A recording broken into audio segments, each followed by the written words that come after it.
It's Roller Coaster Friday, and do we have a wild ride for all of you today coming up next on the Panther Morning News?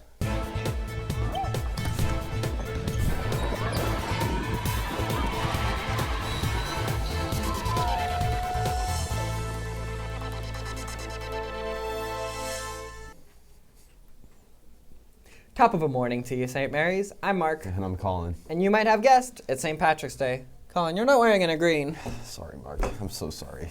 And in student life news, to help us find our Irish roots, we head over to Studio B in Rainey. I'm Rainey from Inclusive Community, and these are the real facts about St. Patrick's Day from your resident Irish girl. St. Patrick was born in 387 in a British village. He was born in a Christian family, but wasn't very religious. At around 16 years old, Irish raiders kidnapped him and brought him to Ireland, where he spent years working as a slave. In his memoir, Patrick wrote that he turned to God to get through his enslavement. After 6 years in captivity, Patrick said he heard the voice of God tell him to walk 200 miles to the Irish coast. At the coast, he found a ship home. An angel spoke to him in a dream, telling him to go back to Ireland and become a missionary. He became ordained and many years later traveled back to Ireland. Patrick traveled the country for 40 years, converting Ireland to Christianity. What is the shamrock? Shamrocks aren't only symbols of the Holy Trinity. In the 17th century, the shamrock became a symbol of Irish nationalism, with many Irish folks wearing the shamrock as a symbol of pride and as a way to take a stand against the English seizing Irish land and making laws. Why do people wear green?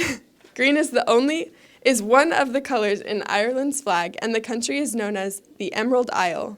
The first color associated with St. Patrick's Day was actually blue, but it changed to green in the 17th century. And why do you get pinched if you aren't wearing green? The tradition was reportedly started by Americans in the early 1700s. What are leprechauns?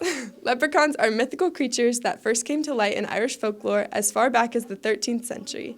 Some Irish legends say if you find one, you can barter his freedom for 3 wishes. Why do people eat corned beef and cabbage? Corned beef and cabbage is a popular Irish meal in America, but only half of it is considered Irish. Cabbage is a staple in the Irish diet, but is traditionally eaten with Irish bacon. The tradition of corned beef started in America when Irish immigrants couldn't afford bacon and corned beef was a cheaper alternative. Happy St. Patrick's Day. Now back to announcements. Thank you, Rainey. The leprechaun hunt is today, starting 10 minutes into lunch. Here's your first clue.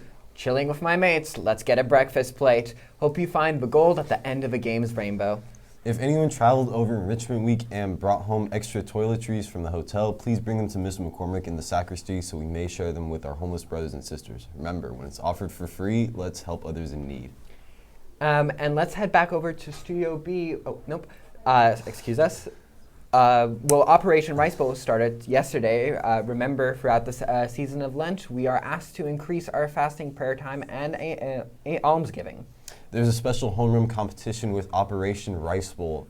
Your 2 student leaders will collect donations in your homerooms in the boxes provided. Please, no foreign coins or pennies.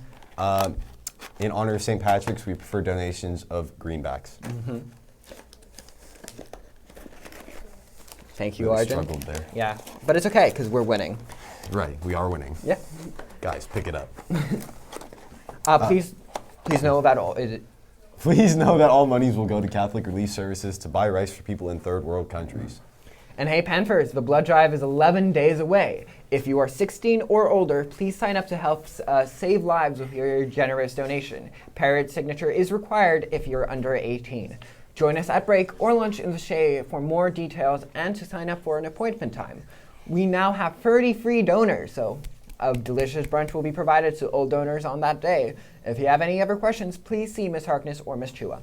Students, please note that due to our school accreditation process, teachers will not be able to host A-Block meetings this coming Monday, Tuesday, or Wednesday, March 20th through the 22nd.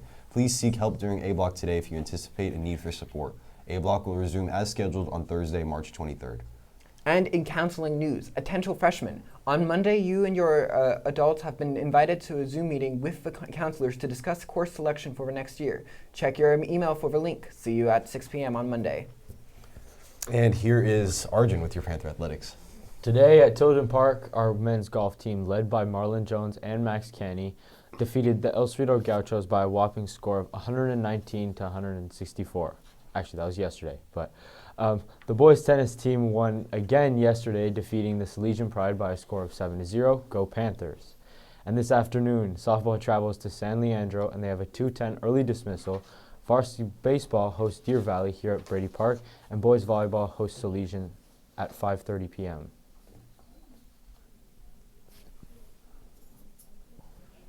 And tomorrow, track and field participates in the St. Francis High School Invitational bright and early at 8 a.m. In a change, the JV baseball is now hosting Alhambra at noon, and the varsity baseball at Alhambra is now moved up to 3:30 p.m. That's it for sports. Now back to Colin and Mark. Thanks, Arjun. And a very happy birthday today to Isabel D'Souza. And Judah Sachs. And over the weekend to Balin Franklin, Juliana Pilara. Maxwell Remington McLeod, Philip Chafee. and Luca Vargas. Happy birthday to ya. Happy birthday to ya. Happy birthday to you. The Gladly and Luca is back on the menu for this last day of the week over in the Shea Cafe. And before we end today, we leave you with a special look back at Enrichment Week 2023. It really was a worldwide adventure, and you could even give it to the subtitle of Planes, Trains, and Automobiles. It might be also include gondolas, zip lines, skis, and maybe even a camel or two. Have a fabulous weekend, St. Mary's. Sparkle on.